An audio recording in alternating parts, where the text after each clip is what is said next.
Кеш жарық, егемен болмай ел болмас. 32 жыл бұрын қоңыр күздің дәл осы күнінде тәуекелмен қабылданған декларация бүгінде тәуелсіздігіміздің төлқұжатына айналды. Былтыр араға 13 жыл салып, республика күні күнтізбемізге қайта енді. Егемен елдің ұмыт бола жаздаған мерекесі ұлықтала бастады. Бүгінгі жаңа кезеңнің тақырыбы осы. 7-ші арна студиясында сенатор, мемлекет және қоғам қайраткері Дархан Қыдырәлі. Қош келдіңіз. Рахмет. Құтты болсын. Рахмет, мереке құтты болсын. Дархан Қуандықұлы, республика күнінің сіз үшін мән маңызы қаншалықты?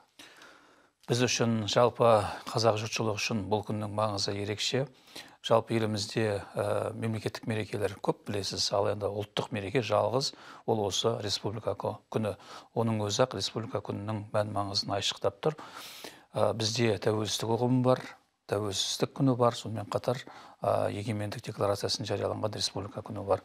Бұл декларация жарияланған күн жалпы егемендікке, тәуелсіздікке жасалынған нақты қадам. Біріншіден, екіншіден, республика ұғымы өте кең. Бұл біздің мемлекеттігіміз қайта жаңғырған күн. Жалпы тәуелсіздік күні біздің 70 жылдық бодандықтан азат болған күніміз болса, ал декларация жарияланған республика күні біздің тамырын сонау біздің дәуірімізден бұрын бастау алатын алтын арқау үзілмей жалғасып келе жатқан мемлекеттігіміздің қайта жаңғырған күні. Мемлекет басшысы да атап өтті ғой, бұл күн біздің ата-бабаларымыздың аңсаған арманына, азаттыққа нақты қадам жасаған күніміз деп. Сондықтан егемендік декларациясын жариялаған күн бұл біздің дербестігімізді жалпақ жаһанға жариялаған сәтіміз. Бұл біздің тәуелсіздіктің нақты қадам жасаған күніміз. Сондықтан әрине бұл біздің басты құндылығымыз, басты мерекеміз, біз үшін де ерекше. Өзіңіз білесіз, қазақта Әнуар Әлімжанов дейтін бір туар азамат өтті. Саналы ғұмырын ұлт мүддесіне сарп еткен қайраткер еді. Сол кісінің бір ғана қол қоюымен Мәскеудің төрінде, енді сол кездегі әлемдегі ең алып империя КСР-ның соңғы демі шыққан деседі. Солай ғой, тарих не дейді? Әрине, жалпы мына алып империяның әргесінің ыдырауы ол 86 жылғы оқиғадан бастау алды. Содан кейін мына КСР-ның жалпы құрылуында тағы бір маңызды құжат. Бұл ТМД-ның құрылуы да Алматыда 91 жылы 22 желтоқсанда қол қойылды. Ал одан 4 күн өткеннен кейін Мәскеуде жоғары палата, оның төрағасы өзіңіз айтқан қазақтың қайраткер, қаламгері Әнуар Әлімжановтың қол қойылуымен 26 желтоқсанда КСР құрдымға кетті, келмеске кетті деуге болады. Сондықтан жалпы КСР-ның ыдырауында қазақ баласының қолтаңбасы үлкен. Осы орайда мен Әнуар Әлімжанов туралы бір-екі ауыз сөз айта кетсем деймін. Біріншіден, бұл жайдан жай болған оқиға емес. Әнуар Әлімжановты барлық одақтас республикалардан жиналған, әрбір республикадан 20 адамнан депутат сайланған, барлығы бір ауыздан демократиялық үрдіспен төраға қылып сайлаған. Ол сондықтан мойындалған тұлға. Екіншісі, өзі халық жауы ретінде кезінде, халық жауының ұрпағы ретінде қуғын көрген. Сонымен қатар өте елшіл, ұлтшыл азамат болатын. Мысалға, оның тарихи тақырыптарда жазған шығармалары Әнуар Әлімжановтың жалпы дүниетанымын көрсетіп тұрады. Сол 90-шы жылдардың өзінде Мұстафа Шоқайды, мысалға, әлі халық жауы деп айыпталып жатқан, фашистермен одақтас болған деген айыптан арылмаған Мұстафа Шоқай жөніндегі бірінші кітапты Әнуар Әлімжановтың алғы сөзімен шықты. Осының өзі-ақ Әнуар Әлімжановтың жалпы мына КСР-ның ыдырауына жол ашқан құжатқа қол қоюының тарихи әділеттілік екендігін көрсетіп отыр. Және ондағы мына декларацияның мәтінін Әнуар Әлімжановтың өзі жазған. Сондықтан жалпы біз Әнуар Әлімжановтың қадір қасиетін осы тәуелсіздік арқылы тағы да оның тағылымын ұлықтай түсуіміз керек деп ойлаймын. Дұрыс айтасыз, 26 желтоқсан дәл осы күні тарихи шешім талқыға түскен үлкен жиын өтті ғой. Сол кезде енді КСР-ны күйретпейміз деп қызылкеңірдек болып қырылғандар да болды, қолдамағандар да болды, енді өз азаматтарымыз. Бірақ сол қасарысқандарды Әнуар Әлімжанов өзінің салқынқандылығымен, сабырлығымен сабасына түсірген дейді. Мысалға, осы орайда мына жұрттың бәрі айтып жүр ғой, Беловежье келісімі арқылы КСР тарату олай емес. Шын мәнінде Ресей, Украина, Белоруссияның қол қойған құжаты, мына атақты тамыз бүлігінен кейін бұл толық заңды құжат деп айтуға келмейді. Себебі рас олар 22 жылы мына Кеңес одағы құрылып жатқан кезде соның одақтық шартқа қол қойған алғашқы республикалардың бірі болған, бірақ одан кейін тағы да 11 мемлекет бұл шартты қалыптастыруға қол қойған. Сондықтан Кеңестер одағының толық ыдырауы үшін жалпы бүкіл одақ республикаларының өкілдері қол қою керек болған. Сондықтан Беловежье келісімнен кейін мемлекеттер өзінің тәуелсіздігін жариялап жатқанымен, мысалға Украинаны Ресей таныды, бірақ бұл құқықтық тұрғыда әлі толық жаңағы мысалға құрылған құрылтайшы құжат тұрғысынан алған кезде әлі толық емес еді. Сондықтан жалпы ТМД құрылғаннан кейін Кеңестер одағының толықтай ыдырауы, толықтай бір мемлекеттің таратылуы осы Әнуар Әлімжанов қол қойған құжат арқылы жүзеге асты. Әнуар ағам сонда көптің алдында декларацияны оқып берді, сол үзіндісін тыңдайықшы қазір.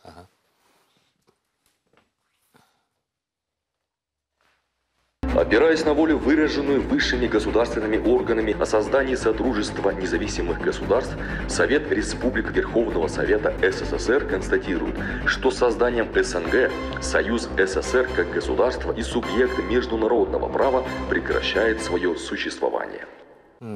Дархан Қуандықұлы, бұл кезде КСР-ның құрамында болған елдер ендігі егемендік декларацияны жариялап қойды ғой?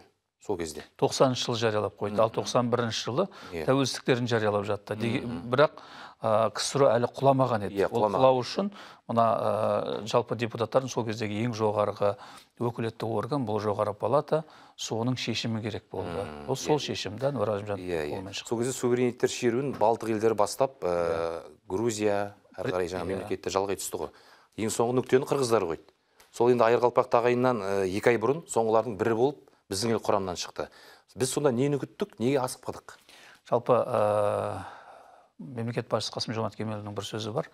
Біздің егемендігіміз, декларациямыз бұл ақылдың, сабырдың, тәуекелдің жемісі дейді. Расында сол кезеңге қарайтын болсақ, жағдай ушығып тұрған болатын. Әр жерде ұлтараздық, мына Кавказияда мысалы үшін жаңағы мынау Сумгайтте, Балтық бойында ұлтараздық өршіп тұрғанын білесіз. Оның үстіне экономикасы шикізатқа тәуелді, әскери қуаты әлсіз, демографиялық жағдайы шашыраңқы, этникалық құрамы ала-құла Қазақстанның ел болып кетуіне сенімсіздікпен қарағандар көп болды.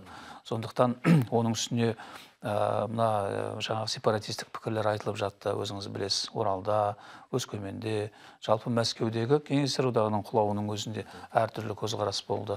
Егемендік алған күннің өзінде бұлар ел болып кете алмайды деген пікір болды. Және тіпті елдің ішінде де мысалға ел ағалары, кейбір академиктер бұған күмәнмен қарағаны белгілі. Менің есіме Төлен ағаның бір әңгімесі түсіп отыр, бір екеуара әңгімеде айтып еді. Сол мына Алаш арыстары ақтала басталған кезде Өзбек Жәнібеков академиктер шақырды дейді. Сөйтіп Мәскеуде қазір мына эмиграцияға кеткен орыстың жазушылар ақтала бастады. Бізде Алаш арыстарын ақтайық, комиссия құрайық дегенде кейбір академиктер тілінің астына валидол қойып арандап қалмайық деп отырды дейді. Себебі 30 жылдардағы үрей бойға сіңіп қалған. Қалай болғанда да мына арты қалай болады деген үрей болды, бірақ екінші жағы экономикалық қиындықтар, кезектер көп болды. Дүкендердің алдында тұрған адамдардың жаңағы кезегін ұмыта қойған жоқпыз. Бірақ сонымен қатар жаңа лепте болды, жаңа рухта болды, Алаш арыстары ақталып жатты. Сондықтан осы егемендік декларациясы жалпы елдің ертеңге деген, егемендікке деген сенімін еселей түсті. Жаңа дұрыс айтасыз, арты қалай болар екен деген күмән болды ғой. Сол не болар екен, түбі не болар екен деген сұрақтарға былтыр марқұм Амангелді Айталы мен Нұрлан Оразалин ағамыз да пікір білдірген еді, сол бір тыңдап алсақ. 1990 жылы Қазақстанда қазақ еместердің үлесі 60% болды. Қазақтар небәрі сол 40%-дің төңірегінде. Сондықтан елдің ішінде біздің тәуелсіздігіміз туралы түрліше пікірлер болды. Әсіресе басқа ұлттардың арасында. Және тағы бір ескеретін мәселе, біздің егемендігімізді Москва қолдамады. Олар осы республикалардың егемендігін жариялауды егемендіктің шеруі деп мысқылдап та атап жүрді. Сондықтан ел ішінде әсіресе бөтендердің арасында бүлік шықпасын деп біз асықпадық. Ол кезде шынын айту керек. Жоғарғы кеңестің билігі шексіз болады. Министрді шақырып алып сөзгіден өткіземіз. Жарамаса құлатамыз, қайтарамыз. Арқасын таспасын сыпырып алғандай қылып отырып жағы сол мәселеде де қоямыз. Міне демократиялық алғашқы бір қарлығаш қалыптың келе бастаған кезі осы мына 12-ші шақырылым. Алып қосаңыз бар ма? Әрине, демографиялық әлжуаз дегенде біз осыны меңзедік. Өйткені, мысалға, елордасы сол кезеңдегі Алматыдағы қазақтың саны өте аз болды.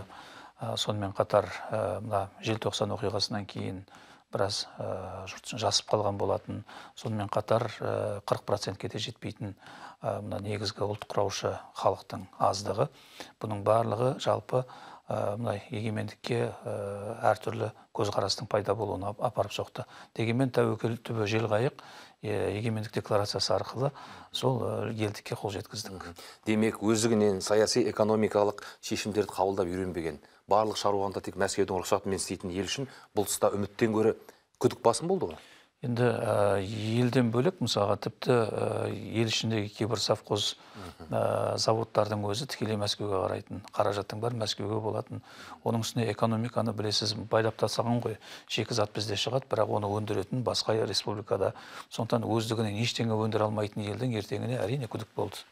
Және сол кездегі депутаттық құрамда, жаңа 12-ші шақырылым деп отыр ғой, депутаттық құрамда елдегі ірі өндіріс орындарының басшылары, экономикалық маңызы зор зауыттардың басшылары да болған екен. Олар және тікелей Мәскеуге бағынған екен ғой. Әрине. Және олардың сөзі ықпалды болды. Сондықтан егемендік туралы декларация талқыланған кезде де азаматтық ұстаным болсын, елдегі басқа ұлттардың мүддесі ескерілсін деген өктем үндерді шығып жатты. Жалпы әртүрлі пиғылдағы мына пікірлердің болғаны рас. Сондықтан өте күрделі кезеңде егемендік алынды.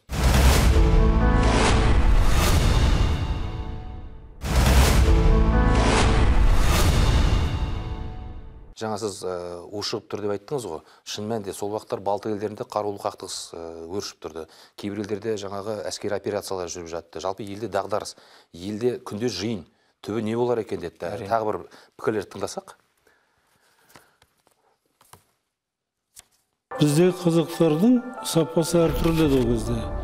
Көбі сол коммунистік партиядан, комсомолдан шыққан, әлде орыс десе қорқады, қарсы айтып қоямыз ба деп, қазақ халқы, қазақ ұлты деген мәселелерден шегіншектей берді. Сол мәтін өтті, дау болды. Мәскеуде бола ма, Петербургда бола ма, Киевте бола ма, Ташкентте бола ма, Алматыда дүркіреп осы күн сайын өтіп жатқан жиындардың бәрінде кеңестер одағының шаңырағы шайқалып жатты. Ондай тоталитарлық жүйеден бас тартуымыз керек деген еркін сөз кез келген үлкен мінбеден және жоғарғы кеңестің талай жүйріктердің атын шығарып жатты сол кезде. Дәл осындай бір кезеңде біз декларацияға тәуекелдедік.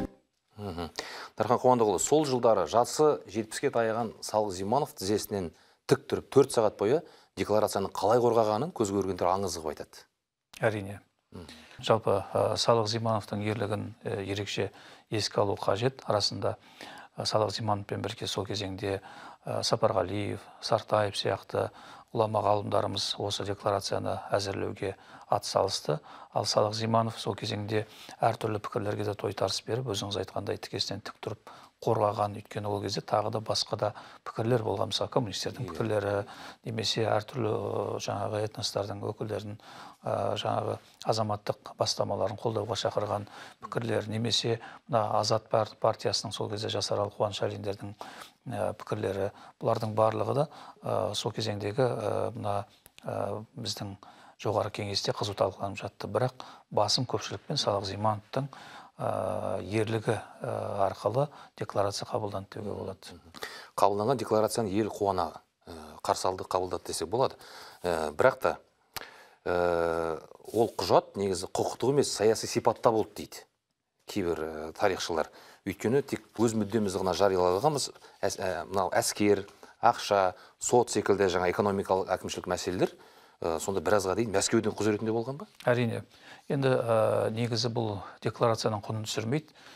Декларацияның басты жаңалығы бұл егемендікке жасалған қадам және егемен дербес мемлекет ретінде өмір сүретіндігін жалпақ дүниеге жар салу. Әрине құқықтық оның шектеулері болды, себебі әлі мына Мәскеу мықты болды, мызғымай тұрды одақ. Сондықтан жаңа айттық, оның өзі 91 жылы тарады және тамыз бөлігі болмаса, әлі де орталықтың билігі күшті болатын. Соған байланысты жалпы бұның барлығы мынау декларацияны қабылдаған кезде ескерілді деп ойлаймын. Енді республика күні декларация қабылданған күннен бастап тойланып келді ғой. 2001 жылғына мемлекеттік мерекелердің тізіміне енгізілді.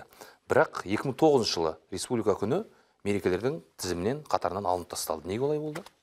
Нақты себебін білмеймін, бірақ жалпы тәуелсіздік күні мынау біріншіден желтоқсан оқиғасының көлеңкесінде қала бастады. Жұрттың көпшілігі бұл 16-17 жастарымыз алаңға барған, қанға бөккен күн, бұл күнді тойлайтын емес, тағзым ететін, тағылмалатын күн деген пікірлер айтыла бастады. Неге біз желтоқсан күнінде жаңағы үнсіздік жарияламаймыз, біз тойлай алмаймыз деген пікірлер айтыла бастады. Екінші, тәуелсіздік күні бұл жаңа жылдың көлеңкесінде қала бастады, шыршалар жағылып, жұрт жаңа жылдыққа көңіл күйге сондай дайындала бастады. Сондықтан мына көп назар 25 қазанғы республика күніне ауа бастады. Бәлкім екеуінің арасы жақын болғандықтан және тәуелсіздік күнінің 16 желтоқсанның бәсін арттыру үшін, соның бағасын арттыру үшін бәлкім екі мерекені біріктірген болар. Сөзіңізге тұздық болсын. Сауытбек Абдрахманов пен Мұрат Әуезовтің пікірлерін тыңдап алайық. Тәуелсіздік декларациясының жөні бір басқа, егемендік туралы декларацияның жөні бір басқа деген белең алды да бір мерекені қалдыру керек деді. Қазанның 25-і 90 жылдың. Ол декларация өте күшті. Ал енді оны 14 жылдан кейін біз енді үйреніп келе жатқанбыз, дұрыстап тойлап өтуге, өйткені рухқа рух қосатын үлкен жақсы мерекеміз жұлып алып тастау деген. Ол обал, ол тарихтың үлкен сол қатесі. Дегенмен енді былтыр араға 13 жыл салып, республиканың күнтізбемізге қайтадан енді. Ұлытауда президент осындай жарқын жаңалық жеткізді ғой. Сол кезде президенттің қазір пікірін тыңдайықшы. Сөзін. 1990 жылы 25 қазанда Қазақстанның егемендігі туралы декларация қабылданды. Бұл еліміздің тәуелсіздік жолындағы тұңғыш қадамы болатын. Осы құжатты қабылдаған кезде тұңғыш президент Нұрсұлтан Назарбаев аса маңызды, тіпті шешуші рөл атқарды. Республика күні елдің мемлекет құру жолындағы тарихи қадамының символы болуы керек. Ұлытаудағы осы жиында сізде отырдыңыз. Әрине. Сізде болдыңыз. Жалпы қоғам сол кезде зиялы қауым қалай қабылдады? Өте жақсы қабылдадық. Мен жаңа суретте көріп отырмын, мен жаңа экранда көріп отырмын. Сол жаңалықты жұртшылыққа жеткізу үшін жазып отырған екем, әлеуметтік желі арқылы жұртшылыққа жариялау үшін. Шын мәнінде бұл тарихи әділеттіліктің орнаған күні болды. Өйткені расында тәуелсіздік күнінің орны бөлек, республика күнінің орны бөлек. Бұл республика күні біз енді тәуелсіздік күнінде біздің 70 жылдық бодандықтан босаған күнімізді атап өтетін болсақ, ал республика мерекесі арқылы біз жаңғырған мемлекеттігімізді атап өтеміз. Соған байланысты мына республика күнінің ұлттық сипат алуы бұл халықтың үлкен ықыласына ие болды ғой деп ойлаймын. Ұлттық мәртебе берілді. Енді оны байыпты түрде, лайықты түрде атап өтуіміз керек деді ғой президент. Әрине. Жалпы конференция, концерттермен шектелмей басқа қалай атап өткен жөн деп ойлайсыз? Біріншіден жалпы ұлттық мереке болғаннан кейін бұл жалпы ұлттық сипат алу керек. Мысалға сол күні мемлекет басшысы қазір барлық марапаттар тапсыратын болды. 16 желтоқсан емес. Бұл сол күнге үлкен мерекелік кісілерге көңіл күй сыйлайды. Екіншіден сол күні мемлекеттік ту көтеріледі. Бұл біздің басты символымыз. сол ту көтерілгеннен кейін менің ойымша әрбір азамат қазір бізде символдарды қолданудың тәртібі өзгерді ғой. Соған сәйкес әрбір азамат ол туын іліп қойса, туды қадірлесе, бұл біздің отаншылдығымызды республика ұғымын тағы да аша түседі ғой деп ойлаймын. Жалпы республика деген ортақ іске жұмылу деген мағына береді. Сондықтан бұл біздің азаматтарымызды жұмылдыру керек.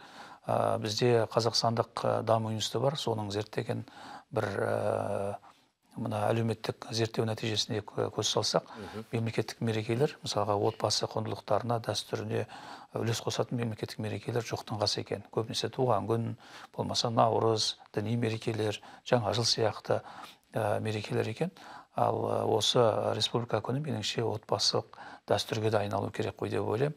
Біздің мына ауа райы да ыңғайлы бұған, желтоқсан сияқты өте суық, ызғарлы емес, көшеде жүруге, әсіресе оңтүстікте, мына Алматыда мысалға атап өтуге өте ыңғайлы кезең.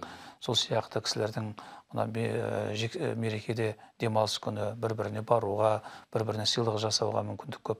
Сыйлық жасау дегеннен шығады, мысалға батыста республика күні кеңінен тойланады. Көп өркениетті елдерде тәуелсіздік күні деген жоқ. Оларда басты мереке республика күні. Америкада да солай, мысалы Түркияда солай.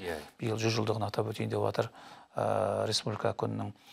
Сол республика күндерде әртүрлі жеңілдіктер болады. Мысалға дүкендерде, магазиндерде балалар, үлкендер бір-біріне сыйлықтар алады. Сол арқылы мына жақындасады адамдар. Сонымен қатар жалпы біздің мына музейлер маңызды ғой деп ойлаймын. Мысалға тағылым алатындай, қандай жолдан жүріп өттік. Кеше мысалға Оян қазақты көріп, мектептің оқушыларына дейін қазір ерекше толқып жатыр ғой. Сол сияқты осы республика күніне қалай жеттік, тәуелсіздік күніне қалай жеттік, кеңестік кезеңде қандай қиындықтардан өттік. Осылардың мән маңызын көрсететін, ойды отарсыздандыратын, жалпы сананы сауықтыратын бұл музейлер мен бұл кинолар. Сондықтан осы мәдени шаралардың да маңызы ерекше ғой деп ойлаймын.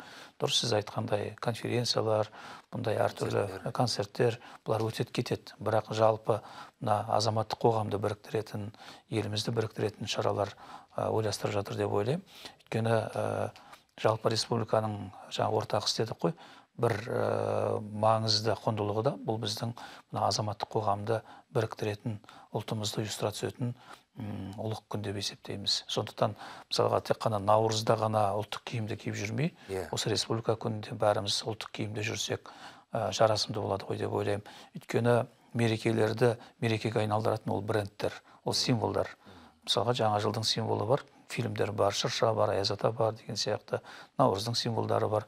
Сол сияқты мына республика күнінде өзінің атрибуттары, символдары болуы тиіс. Ол мысалға Қазақ Британ университеті тұрған қазіргі ғимарат, мысалы үшін сол декларация қол қойылған ғимарат, немесе біздегі әртүрлі жаңағы айтылған кеңестік кезеңдегі тарихи орындар, мысалға Алжир музейі бар, немесе басқалар бар. Осылардың барлығы тағылымды шара ретінде атап өтуге ықпал етеді ғой деп ойлаймын.